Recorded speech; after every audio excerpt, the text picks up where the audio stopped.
కీర్తనల గ్రంథం 9వ అధ్యాయం 1వ వచనం నుంచి 10వ వచనం వరకు చూద్దాం. నా పూర్ణ హృదయంతో నేను యెహోవాను స్తుతించెదను. యెహోవా, నీ అద్భుత కార్యములన్నిటినీ నేను వివరించెదను. మహోన్నతుడా, నేను నిన్ను గూర్చి సంతోషించి హర్షించుచున్నాను. నీ నామమును కీర్తించెదను. నీవు నా పక్షమున వ్యాజ్యమాడి నాకు న్యాయం తీర్చుచున్నావు. నీవు సింహాసనాసీనుడివై న్యాయమును బట్టి తీర్పు తీర్చుచున్నావు. కాబట్టి నా శత్రువులు వెనుకకు మళ్ళుదురు. నీ సన్నిధిని వారు జోగిపడి నశింతురు. నీవు అన్యజనులను గద్దించి ఉన్నావు, దుష్టులను నశింపజేసి ఉన్నావు. వారి పేరు ఎన్నటికీ నుండకుండా తుడుపు పెట్టి ఉన్నావు. శత్రువులు నశించిరి, వారు ఎన్నడూ ఉండకుండా నిర్మూలమైరి. నీవు పెళ్లగించిన పట్టణములో స్మరణకు రాకుండా బొత్తిగా నశించును. యెహోవా శాశ్వతముగా సింహాసనాసీనుడై ఉన్నాడు. న్యాయము తీర్చుటకు ఆయన తన సింహాసనమును స్థాపించున్నాడు. యెహోవా నీతిని బట్టి లోకమునకు తీర్పు తీర్చును. యథార్థతను బట్టి ప్రజలకు న్యాయము తీర్చును. నలిగిన వారికి తాను మహాదుర్గమగును, ఆపత్కాలంలో వారికి మహాదుర్గమగును. యెహోవా, నిన్ను ఆశ్రయించు వారిని నువ్వు విడిచిపెట్టువాడు కావు. కావున నీ నామమును ఎరిగిన వారు నిన్ను నమ్ముకుందరు. కీర్తన గనక పైన హీర్షికలో కనుక చూస్తే, ప్రధాన గాయకునికి మత్లబ్బేను అను రాగమ మీద పాడదగినది దావీదు కీర్తన అని వ్రాయబడినది. అనగా కీర్తనకర్త దావీదు. తర్వాత ఆ పాట ఏ రాగమ మీద పాడవలసింది అనేటువంటిది కూడా రాయబడింది. మత్లబ్బేను అనేటువంటి మాటకు ఈ హెబ్రీ భాషలో అర్థం ఏంటి అంటే, ఒక యోధుడు చనిపోయినప్పుడు అతని యొక్క చావును గురించి దావీదు పాడేటువంటి పాట, ఆ పాట అని అర్థం. అది ఒక యోధుడు యుద్ధంలో చనిపోయినప్పుడు, అంటే మామూలుగా తన సమఉజ్జీలైనటువంటి వాళ్ళు కాదు, అంతకంటే వేరైనటువంటి వాళ్ళు, గొప్పవాళ్ళు, తర్వాత ఓడించటానికి మామూలుగా సాధ్యపడనటువంటి వ్యక్తులు, అటువంటి వాళ్ళను చంపివేయబడినప్పుడు, చనిపోయినప్పుడు యుద్ధంలో దానిని, ఆ జయోత్సవాన్ని అన్వయించుకుంటూ దేవుడు చేసిన గొప్ప కార్యాన్ని తలపోసుకుంటూ, దేవుడు ఏ విధంగా చేశాడో, చంపబడినటువంటి యోధుని యొక్క చంపబడినటువంటి దానికి ఆధారంగా ఈ కీర్తన దావీదు రాశాడు. సో దానికి మనం దావీదు తన జీవితంలో చాలాసార్లు చాలా యుద్ధాలు జరిగించాడు. దాంట్లో మొదటి సమూయేలు 17వ అధ్యాయంలో గొలియాతు అనేటువంటి ఒక యోధుని ఒక్కడే చంపాడు. తర్వాత అటువంటి తరగతి లేకపోతే కోవకు చెందినటువంటి కొంతమందిని కూడా 2వ సమూయేలు కొన్ని వచనాలు చూద్దాం. అక్కడ 2వ సమూయేలు 21వ అధ్యాయం 15వ వచనం నుంచి 22వ వచనం వరకు. ఫిలిష్తీయులకును ఇశ్రాయేలీయులకును యుద్ధము మరలా జరగగా దావీదు తన సేవకులతో కూడా దిగిపోయి ఫిలిష్తీయులతో యుద్ధము చేయనప్పుడు అతడు సొమ్మసిలిన. అప్పుడు రెఫాయీయుల సంతతి వాడకు ఇష్బీ బొనోబా అను ఒకడు ఉండెను. అతడు ధరించి ఉన్న ఖడ్గము క్రొత్తది, వాని ఈట 300 తులముల ఎత్తు ఇత్తడి గలది. నేను దావీదును చంపినని అతడు చెప్పి ఉండెను.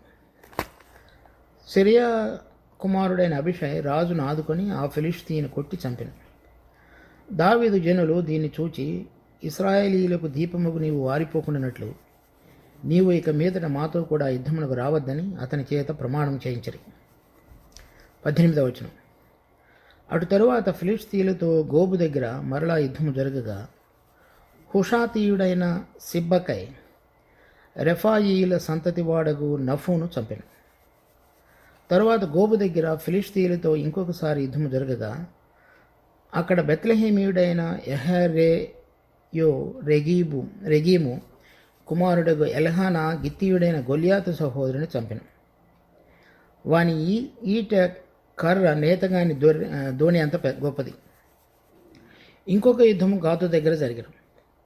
అక్కడ మంచి ఎత్తరి ఒకడు ఉండెను. ఒక్కొక్క చేతికి 6 వేళ్లును 24 వేళ్ళు అతనికి ఉండెను. అతడు రెఫాయీల సంతతివాడు. అతడు ఇశ్రాయేలీయులను తిరస్కరించుచుండగా దావీదు సహోదరుడైన షిమ్యాకు పుట్టిన యోనాతాను అతన్ని చంపెను. ఈ నలుగురు గాతులో ఉన్న రెఫాయీల సంతతి వారై దావీదు వలన అతని సేవకుల వలన హతులైరి. అది ఈ కీర్తన మనం చదివినటువంటి 9వ కీర్తన. ఇది ఖచ్చితంగా మొదటి సమూయేలు 17వ అధ్యాయం నేపథ్యంలో కానీ, 2వ సమూయేలు 21వ అధ్యాయంలో రాయబడినటువంటి అంశాలకు ఆధారంగా కానీ రాసి ఉన్నాడని ఖచ్చితంగా కాదు. కానీ ఆ సందర్భాలలో దావీదు జరిగించినటువంటి యుద్ధాల్లో దేవుడు అతనికి అనుగ్రహించినటువంటి గొప్ప విజయాలన్నిటిలో కూడా ఇక్కడ రాయబడినటువంటి మనుషులందరూ కూడా సాధారణ వ్యక్తుల కంటే గొప్పవారుగా రాయబడ్డారు.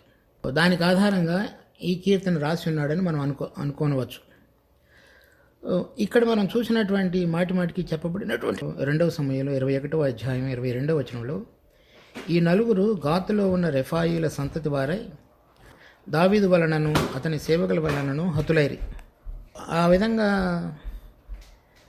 వీళ్ళు మాత్రం రెఫాయీల సంతతి వారు. రెఫాయీలు అంటే ఇంగ్లీష్ బైబిల్లో రాయబడింది జైంట్స్ అని. అంటే మామూలుగా ఉండవలసినటువంటి సాధారణ ఎత్తు, ఒడ్డు, పొడవు వీటన్నిటికంటే కూడా ఎక్కువగా ఉన్నటువంటి వాళ్ళని అర్థం. తర్వాత కొంతమంది వారు వేరైనటువంటి సంతతి వారు అని కూడా చెప్తారు. అంటే మనకి దానికి ఆధారాలు లేవు, కానీ అలా అని కూడా కొంతమంది అనుకోవచ్చు. కానీ మామూలుగా ఉండవలసినటువంటి వ్యక్తుల కంటే తర్వాత ఇక్కడ మనం చెప్పబడినటువంటి గొలియాతు యొక్క ఖడ్గం కానీ, ఇక్కడ అతని తమ్ముడు కానీ, లేక ఇంకొక అతని మీద 16వ వచనంలో చూసినటువంటి రెఫాయిల సంతతి వాడు ఇష్బా బెనోబా, అతని ఈట 300 తులములు ఎత్తడగలది. ఈ విధంగా వీరందరూ కూడా మహా బలశాలురు, మామూలుగా ఉండవలసినటువంటి వ్యక్తుల కంటే కూడా ఎన్నో రెట్లు బలము, శక్తి కలిగినటువంటి ఉద్దండులు. సో అటువంటి వారు చనిపోయినప్పుడు అటువంటిది అంటే గొప్ప కార్యం దేవుని యొక్క హస్తం ద్వారా దావీదు రుచి చూచినప్పుడు ప్రార్థనలతోటి, స్తుతులతోటి రాసినటువంటి ఈ కీర్తన. దాంట్లో మనం మొదటి 10 భాగాలు చదివాం. కీర్తనలు 9వ అధ్యాయం 1వ వచనం. నా పూర్ణ హృదయంతో నేను యెహోవాను స్తుతించెదను, యెహోవా నీ అద్భుత కార్యములన్నిటినీ నేను వివరించెదను. మహోన్నతుడా, నేను నిన్ను గూర్చి సంతోషించి హర్షించుచున్నాను, నీ నామమును కీర్తించెదను. కనుక ఈ 2 వచనాలలో కూడా దేవుడు తనకు అనుగ్రహించినటువంటి గొప్ప యుద్ధంలో జరిగిన విజయాన్ని బట్టి అతన్ని స్తుతిస్తూ మాట్లాడుతున్నాడు. అద్భుత కార్యములు అనగా ఇప్పుడు మామూలుగా ఆ రెఫాయిములని, గొలియాతుని కానీ అతని సహోదరుడు అయినటువంటి వాళ్ళని కానీ ఇక్కడ మనం 2వ సమూయేలు 22వ అధ్యాయం 21వ అధ్యాయంలో చూసినట్లుగా అవన్నీ కూడా సాధ్యమయ్యే విషయాలు కాదు. కనుక అవి అద్భుతములుగా దావీదు పరిగణించి వాటిని గురించి సంతోషించి దేవుని నామానికి చెందవలసినటువంటి కీర్తిని ఆరోపిస్తూ మాట్లాడుతున్నాడు. 3వ వచనం. నీవు నా పక్షమున వ్యాజ్యమాడి నాకు న్యాయము తీర్చుచున్నావు, నీవు సింహాసనాసీనుడివై న్యాయమును బట్టి తీర్పు తీర్చుచున్నావు. 4వ వచనం. కాబట్టి నా శత్రువులు వెనుకకు మళ్ళెదురు, నీ సన్నిధిని వారు జోగిపడి నశింతురు. ఈ యుద్ధం జరిగించేటువంటి దాని అంతటిలో కూడా అది దేవుడు అతని పక్షంగా నిలబడి అతనికి న్యాయం తీర్చినట్లుగాను, తర్వాత దేవుడు సింహాసనాసీనుడయండి, సమస్తమైన అధికారం కలిగిన వాడుగా ఉండి న్యాయమును బట్టి తీర్పు తీర్చిన వాడుగా ఉండి, ఆ తీర్పులో దావీదుకు వ్యతిరేకంగా అకారణంగా లేచినటువంటి శత్రువులందరినీ కూడా వెనుకకు మళ్లించి ఇప్పుడు మనం చదివినటువంటి అధ్యాయాల్లో వాళ్ళందరినీ కూడా ఓడించినట్లుగాను చూస్తాం. కనుక ఇక్కడ జరిగేటువంటి తన యొక్క యుద్ధం కానీ, తన యొక్క రాజ్యాన్ని కాపాడబడే విషయంలో కానీ, తను యుద్ధశాలి అయినప్పటికీ తన దగ్గర ఎంతోమంది యోధులు ఉంటున్నప్పటికీ కూడా తన యొక్క జీవితంలో తను ఏ విధంగా దేవుని మీద ఆధారపడి దేవుడు ఏ విధంగా న్యాయం తీరుస్తాడో, తన పక్షంగా ఉండి యుద్ధాన్ని జరిగించేవాడుగా ఉన్నాడో అది అతడు గుర్తెరిగిన వాడుగా ఉన్నాడు. అది దేవుడు జరిగించినటువంటి జయాన్ని బట్టి తర్వాత చెప్పట్లేదు. తను ముందుగానే అతడు మనం గొలియాతుని గురించి కానీ లేకపోతే మనం చదివిన 2వ సమూయేలు 21వ అధ్యాయంలో చదివినటువంటి అంశాల్లో కానీ అతడు దేవుని మీద ఆధారపడి దేవుడు తనకు జయాన్ని అనుగ్రహిస్తాడు అనేటువంటిది. తర్వాత వేర్వేరు సందర్భాల్లో దావీదు దేవుని దగ్గర అడిగి తన యొక్క దేవుని యొక్క ఉద్దేశాన్ని కనుగొని ఏ విధంగా దేవుని మీద ఆధారపడి ముందుకు సాగాడో కూడా మనం చూడగలుగుతాం. కనుక తన యొక్క పోరాటాలన్నిటిలో యుద్ధాలన్నిటిలో దేవుడి మీద ఆధారపడినప్పుడు దేవుడు దావీదు పక్షంగా వ్యాజ్యమాడి న్యాయం తీర్చి అతనికి జయాన్ని అనుగ్రహించున్నాడో ఆ జయాన్ని గురించి మనం ఈ కీర్తనలో చూస్తాం. తర్వాత 5వ వచనం, నీవు అన్యజనులను గద్దించి ఉన్నావు, దుష్టులను నశింపజేసి ఉన్నావు, వారి పేరు ఇక ఎన్నటికి నీ ఉండకుండా తుడుపు పెట్టి ఉన్నావు. కనుక ఆ రెఫాయిమీలు లేకపోతే వేరైనటువంటి పెద్ద ఎత్తు కలిగినటువంటి అనేక మంది వారందరినీ దావీదు సమయంలో అతనికి ఎదురు వచ్చిన వాళ్ళందరినీ కూడా మరలా ఇక పేరు లేకుండా కూడా తుడుపు పెట్టి ఉన్నాడని చెప్తున్నాడు. తర్వాత వాళ్ళందరినీ వెంబడిస్తున్నటువంటి అన్ని జనులు కూడా ఆయన గద్దించున్నాడు. తర్వాత దుష్టులను కూడా నశింపజేసి ఉన్నాడు. అంటే వాళ్ళ అధికారం కింద ఉండి వాళ్ళ యొక్క ప్రభావం ద్వారా దేవునికి వ్యతిరేకంగా జరిగించే క్రియలకు ప్రకారంగా నడిచినటువంటి ఆ రెఫాయిముల వారందరినీ కూడా దావీదు ద్వారా దేవుడు వారందరినీ కూడా నశింపజేసి ఉన్నాడు. 6వ వచనం, శత్రువులు నశించరి, వారెన్నడూ ఉండకుండా నిర్మూలమైరి, నువ్వు పెళ్లగించిన పట్టణములు స్మరణకు రాకుండా బొత్తిగా నశించను. యెహోవా శాశ్వతముగా సింహాసనాసీనుడైనాడు, న్యాయం తీర్చుటకు ఆయన తన సింహాసనమును స్థాపించున్నాడు. ఇక్కడ మనం ఈ 3వ వచనం నుంచి 10వ వచనం వరకు 8వ వచనం వరకు చదివినటువంటి ఈ దావీదు జీవితంలో ఏ విధంగా వ్రాయబడ్డాయో 7వ వచనం 8వ వచనం వచ్చేటప్పటికి అది భవిష్యత్తులో జరగబోయేటువంటి దాని గురించి ప్రవచించాడు. 6వ వచనం కూడా తన జీవితంలో జరిగింది, భవిష్యత్తులో జరగబోయేటువంటి విషయాలను గురించి కూడా ప్రవచించాడు. ఆ 3వ వచనం నుంచి తన జీవితంలో జరుగుతున్నటువంటి విషయాలను గురించి మాట్లాడుతూ రాబోయే దినాల్లో తనకు మాత్రమే కాకుండా భూలోకమంతటిలో కూడా దేవుడు ఏ విధంగా న్యాయ ప్రకారంగా వ్యాజ్యమాడి తీర్పు తీర్చిపోతున్నాడో, దుష్టులను నశింపజేయబోతున్నాడో, ఆయన యొక్క రాకడ కొరకే ఆయనకు లోబడినటువంటి అన్యజనులను గద్దించబోతున్నాడు. తర్వాత ఎవరెవరినైతే ఆ అన్యజనులందరినీ కూడా ప్రేరేపించి వారందరినీ కూడా దేవుడికి వ్యతిరేకంగా లేపిన శక్తులు ఉన్నాయో వారందరి విషయంలో దేవుడు ఏ విధంగా తీర్పు తీర్చబోతున్నాడో, తీర్పు తీర్చిన తర్వాత తన యొక్క న్యాయ సింహాసనాన్ని ఏ విధంగా భూమి మీద స్థాపించబోతున్నాడో ఆయన యొక్క రాజ్యాన్ని, ఆ విషయాలన్నీ ఈ 5, 6, 7 వచనాలలో 8వ వచనం వరకు దావీదు చెప్తూ వచ్చాడు. ఆ సందర్భంలో 9, 10 వచనాల్లో ఉన్న విషయాలు ఆ శత్రువు ప్రబలినప్పుడు శత్రువు విశ్వాసులైనటువంటి బిడ్డలు లేక దేవుని ఆశ్రయించిన బిడ్డల విషయంలో ఏ విధంగా శ్రమ దుఃఖాన్ని కలుగజేసి వారిని ఇబ్బంది పెడతారో అటువంటి శ్రమలలో ఉన్న వాళ్ళ పక్షంగా దేవుడు ఏ విధంగా నడిపిస్తాడో అది తన అనుభవంగాను, రాబోయే దినాలలో ఆయన యందు విశ్వాసం ఉంచిన బిడ్డల పక్షంగా ఆయన ఏ విధంగా జరిగించబోతున్నాడో అది మనకు వర్తించేదిగాను 9, 10 వచనాల్లో చెప్పాడు. ఇప్పుడు మనం కొన్ని వచనాలు చూద్దాం. దాని యొక్క ఆధారంగా యెషయా గ్రంథం 24వ అధ్యాయం 21వ వచనం, ఆ దినమున యెహోవా ఉన్నత స్థలమందున్న ఉన్నత స్థల సమూహమును భూమి మీదనున్న భూరాజులను దండించను. ఇది మన ప్రభువైన యేసుక్రీస్తు 2వ రాకడకు మునుపు ఆయన యొక్క రాకడ సందర్భంలో జరిగేటువంటి ప్రవచనం. దానికి ఆధారంగా మనం ప్రకటన గ్రంథం 18వ అధ్యాయం, ఇక్కడ ఇంకొకసారి అది కీర్తన మనం చదివింది 9వ అధ్యాయం 6వ వచనం, శత్రువులు నశించి వారు ఎన్నడూ ఉండకుండా నిర్మూలమైరి, నీవు పెళ్లగించిన పట్టణములు స్మరణకు రాకుండా బొత్తిగా నశించను. ఇక్కడ ప్రకటన గ్రంథం 18వ అధ్యాయం 1వ వచనం 2వ వచనం, అటు తరువాత మహా అధికారము గల వేరొక దూత పరలోకము నుండి దిగివచ్చుట చూచితిని, అతని మహిమ చేత భూమి ప్రకాశించెను.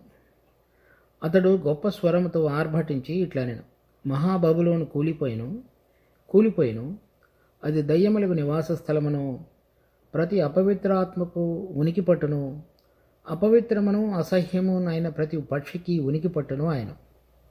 ఏలయనగా సమస్తమైన జనములు మహోద్రేకముతో కూడిన దాని వ్యభిచార మద్యమున త్రాగి పడిపోయిరి. భూరాజులు దానితో వ్యభిచరించిరి. భూలోకమంది వర్తకులు దాని సుఖభోగము వలన ధనవంతులైరి. ఇక్కడ చెప్పబడినటువంటి ఈ మహాబబులోను పట్టణం, ఇక్కడ మన కీర్తన 9వ అధ్యాయంలో చూచినటువంటి ఆ పెళ్లగింపబడిన పట్టణం, ఆ బబులోను పట్టణం అనేటువంటిది పూర్తిగా పెళ్లగించబడుతుంది. ఇంకా తర్వాత ఇంకుండదు అది. దాంట్లో ఉన్నటువంటిది విషయాలన్నీ, అంటే ఇది దయ్యములకు నివాస స్థలం, అపవిత్రాత్మకు ఉనికి పట్టు, తర్వాత దాని యొక్క ప్రభావంతో ఉన్నటువంటి జనులు 3వ వచనంలో చెప్పారు. సమస్తమైన జనులు మహోద్రేకముతో కూడిన దాని వ్యభిచార మద్యమును త్రాగిపడిపోయారు. భూరాజులు దానితో వ్యభిచరించిరి. భూలోకమంది వర్తకులు సుఖభోగం వలన ధనవంతులేరు. ఈ అన్యజనులు దుష్టులుగా ఉన్నటువంటి 2 తరగతుల వారు. అన్యజనులు అంటే దేవుడు నెరకుండా ఉన్నటువంటి వారు. వాళ్ళలోనే ఇంకా మహా ప్రభావం చేత, అంటే అంత్యక్రీస్తు యొక్క ప్రభావం చేత ప్రేరేపించబడి, బబులోని యొక్క పట్టణం కింద యొక్క ప్రభావం చేత నడిపించబడి, దేవునికి వ్యతిరేకంగా లేచి, దేవునికి బిడ్డలకు వ్యతిరేకంగా లేచి, అండ్ దేవుని యొక్క ఉగ్రతకు పాత్రులుగా ఎంచబడినటువంటి వారు. చివరి దినాలలో దేవుని యొక్క న్యాయమైన తీర్పులు వారి మీదకు వచ్చి, అది కూడా ప్రకటన గ్రంథం 16వ అధ్యాయంలో ఇంకా వేరు చోట్ల రాయబడ్డాయి. ఆ తీర్పులన్నీ వారి మీదకు వచ్చిన తర్వాత దేవుడు వారికి న్యాయమైన తీర్పును విధించి దాని యొక్క సింహాసనాన్ని స్థాపించేవాడుగా ఉన్నాడు. ఆ విషయాలు ఇక్కడ 18వ అధ్యాయంలో, తర్వాత ఇంకొక 19వ అధ్యాయం 11వ వచనం నుంచి, మరియు పరలోకము తెరవబడి ఉండేటి సూచితిని, అప్పుడు ఇదిగో తెల్లని గుర్రం ఒకటి కనబడెను, దాని మీద కూర్చుండి ఉన్నవాడు నమ్మకమైన వాడును సత్యవంతుడును అను నామము గలవాడు. ఆయన నీతిని బట్టి విమర్శ చేయుచు యుద్ధము జరిగించుచున్నాడు. ఇక్కడ చూడండి 8వ వచనంలో మనం చదివింది, కీర్తన 9వ అధ్యాయం 8వ వచనం. యెహోవా నీతిని బట్టి లోకమునకు తీర్పు తీర్చును. తర్వాత 7వ వచనం ఆఖరి భాగంలో, న్యాయము తీర్చుటకు ఆయన తన సింహాసనమును స్థాపించున్నాడు. తర్వాత మరలా ప్రకటన గ్రంథం 19వ అధ్యాయం 12వ వచనం. ఆయన నేత్రములు అగ్నిజ్వాల వంటివి, ఆయన శిరస్సు మీద అనేక కిరీటములుండెను, వ్రాయబడిన ఒక నామము ఆయనకు కలదు, అది ఆయనకే కానీ మరి ఎవరికి తెలియదు. తర్వాత 15వ వచనం. జనములను కొట్టుటికై ఆయన నోట నుండి వాడిగల ఖడ్గము బయలువెడులుచున్నది, ఆయన ఇనుపదండముతో వారిని ఏలును, ఆయనే సర్వాధికారియగు తీక్షణమైన ఉగ్రత అను మద్యపు తొట్టి త్రొక్కును. అక్కడ మనం చదివినటువంటి శత్రువులు, అన్యజనులు, దుష్టులు, తర్వాత వారి పట్టణాలు పెళ్లగించబడటం, అవన్నీ కూడా ప్రకటన గ్రంథం 18వ అధ్యాయంలో 19వ అధ్యాయంలో చూస్తాం. తర్వాత 17వ వచనం నుంచి మళ్ళా ప్రకటన గ్రంథం 19వ అధ్యాయం 17వ వచనం నుంచి, మరియు ఒక దూత సూర్యబింబములో నిలిచి ఉండడు సూచితని, అతడు గొప్ప శబ్దంతో ఆర్భటించి, రండి, రాజుల మాంసమును, సహస్రాధిపతుల మాంసమును, బలిష్ఠుల మాంసమును, గుర్రముల మాంసమును, వాటి మీద కూర్చుండు వారి మాంసమును, స్వతంత్రులదేమి, దాసులదేమి, కొద్దివారిదేమి, గొప్పవారిదేమి, అందరి యొక్కయు మాంసమును తినుటకై దేవుని గొప్ప విందుకు కూడి రండని ఆకాశ మధ్యమందు ఎగురుచున్న సమస్త పక్షులను పిలిచెను. మరియు ఆ గుర్రము మీద కూర్చున్న వానితో ఆయన సేనతోనూ యుద్ధము చేయుటకై ఆ క్రూరముగును, అనగా తర్వాత భూరాజులను వారి సేనలను కూడి ఉండగా, వాళ్ళందరూ కూడా దుష్టులు సూచితిని. అప్పుడు ఆ మృగమును దాని ఎదుట సూచక క్రియలు చేసి దాని ముద్రను వేయించుకున్న వారిని, మృగపు ప్రతిమకు నమస్కరించిన వారిని, మోసపరిచిన అబద్ధ ప్రవక్తయు పట్టబడి వారిద్దరూ గంధకంతో నిండు అగ్నిగుండములో ప్రాణముతోనే వేయబడిరి. మనం ఈ కీర్తన గ్రంథం 9వ అధ్యాయం 4, 5, 6, 7 వచనాల్లో చెప్పబడినటువంటి ఈ మాటలన్నీ కూడా ఈ ప్రకటన గ్రంథం 18వ అధ్యాయం, 16వ అధ్యాయం, 19వ అధ్యాయంలో మనం నెరవేర్చబడుట అనేటువంటిది రాబోయే దినాల్లో జరగబోయేటువంటి విషయాలు ముందుగానే దావీదు ప్రవచించి రాసినట్లుగా చూస్తాం. మరలా మనం కీర్తనలు 9వ అధ్యాయం 9, 10 వచనాలు. నలిగిన వారికి తాను మహాదుర్గమగును, ఆపత్కాలంలో వారికి మహాదుర్గమగును, యెహోవా నిన్ను ఆశ్రయించు వారిని నీవు విడిచిపెట్టువాడు కావున నీ నామమును ఎరిగిన వారు నిన్ను నమ్ముకుందరు. అటువంటి యుద్ధ సమయాల్లో లేక అపవాది బహుగా విజృంభించి ఈ అంత్యక్రీస్తు విశ్వాసులైనటువంటి బిడ్డలందరినీ నలగొట్టడానికి చేసేటువంటి ప్రయత్నాలన్నిటిలో ఆ శ్రమ కాలంలో ఎవరైతే ఇంకను ప్రభు యొక్క రాకడ కొరకు మరి ఎదురు చూస్తూ వారి యొక్క జీవితాలలో శ్రమలలో గుండా వెళ్ళవలసి వచ్చినటువంటి జీవిత పరిస్థితిలో జీవించుతారో వాళ్ళని గురించి ఈ 8, 9, 10 వచనాల్లో మనం రాయబడినట్లుగా చూస్తాం. అది సరిగా మనం కనుక పరిశీలించి చూసినట్లయితే 3వ వచనం నుంచి 10వ వచనం వరకు మనం చదివినటువంటి ఈ అంశాలన్నీ కూడా పౌలు కూడా రాశాడు. అది తెస్సలోనికీయులకు రాసిన 2వ పత్రిక 1వ అధ్యాయం 3వ వచనం నుంచి 10వ వచనం వరకు. సహోదరులారా, మేము ఎల్లప్పుడూ మిమ్మల్ని గూర్చి దేవునికి కృతజ్ఞతాస్తుతులు చెల్లించుటకు బద్ధులమైనాము. ఇది యుక్తమే. ఎలయనగా మీ విశ్వాసము బహుగా అభివృద్ధి పొందుతున్నది. మీ అందరిలో ప్రతివాడును ఎదుటివాని ఎడల చూపు ప్రేమ విస్తరించుతున్నది. అందువలన మీ హింసలన్నిటిలో మీరు సహించుతున్న శ్రమలలోనూ మీ ఓర్పును విశ్వాసమును చూచి మేము దేవుని సంఘములలో మీ యందు అతిశయపడుచున్నాము. దేని కొరకు మీరు శ్రమపడుచున్నారో ఆ దేవుని రాజ్యమునకు మీరు యోగ్యులని ఎంచబడిన నిమిత్తము మీరు ఇట్లు ఓర్చుకున్నట్టు దేవుని న్యాయమైన తీర్పునకు స్పష్టమైన సూచన అయినది. ఇక్కడ ఉన్నటువంటి తెస్సలోనికీయుల్లో ఉన్నటువంటి విశ్వాసులు వాళ్ళందరి ద్వారా కూడా అక్కడ ఉన్నటువంటి ఎవరి ద్వారా వాళ్ళందరూ కూడా శ్రమ పొందారో మొదట తెస్సలోనికీయుల పత్రిక 2వ అధ్యాయంలో వాళ్ళ గురించి రాయబడింది. మొదటి తెస్సలోనికీయులు 2వ అధ్యాయం 14వ వచనం. అవును సహోదరులారా, మీరు యూదయలో క్రీస్తు యేసునందున్న దేవుని సంఘములను పోలి నడుచుకొనిన వారైతిరి. వారు యూదుల వలన అనుభవించినట్టు శ్రమలే మీరును మీ సొంత దేశస్థుల వలన అనుభవించితిరి. వాళ్ళ సొంత దేశస్థుల వలననే వాళ్ళకి శ్రమలు. ఎందుకంటే వాళ్ళు విగ్రహారాధనను విడిచిపెట్టి నిజమైనటువంటి యథార్థమైన దేవుని వైపు తిరిగి ఉన్నారు కాబట్టి వాళ్ళందరూ కూడా వీరికి వ్యతిరేకంగా, విశ్వసించిన బిడ్డలకు వ్యతిరేకంగా లేచారు. సో అటువంటి వారి ద్వారా శ్రమ పడుతున్నారు కాబట్టి ప్రభు అయిన యేసుక్రీస్తు త్వరగా రాబోతున్నాడు. మీరు ఏ సందర్భాలను బట్టి అయినా సరే దేవుని యందు ఉంచిన విశ్వాసాన్ని బట్టి కనుక శ్రమ పడుతున్నట్లయితే మీ జీవితంలో మన ప్రభు వచ్చినప్పుడు న్యాయమైనటువంటి తీర్పు తీర్చబోతున్నాడు. ఆ న్యాయమైన తీర్పు ఏంటంటే ఇక్కడ చెప్తున్నాడు. 2వ తెస్సలోనికీయులకు రాసిన పత్రిక 1వ అధ్యాయం 6వ వచనం నుంచి.